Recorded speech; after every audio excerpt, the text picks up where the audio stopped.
மாறிக்கொண்டே இருக்கும். 5 வயசுல பையன் சொல்லுவான் எங்க அப்பா தான் சூப்பர் அப்பா. 5 வயசு. 10 வயசானா சொல்லுவான் எங்க அப்பா நல்லவரு, அப்பப்பா கத்துவாரு.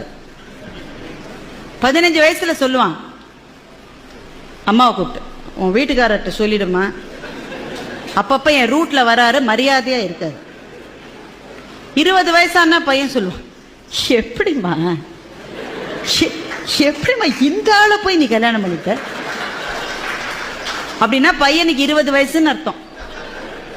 30 வயசானா பையன் சொல்லுவான் சார் நான் எங்க அப்பாவோட பேசுறது இல்லை சார், நான் என்ன செஞ்சாலும் தப்புங்கிறார் சார், அவரோட நான் பேசுறது. அப்படின்னா பையனுக்கு எவ்வளவு வயசு?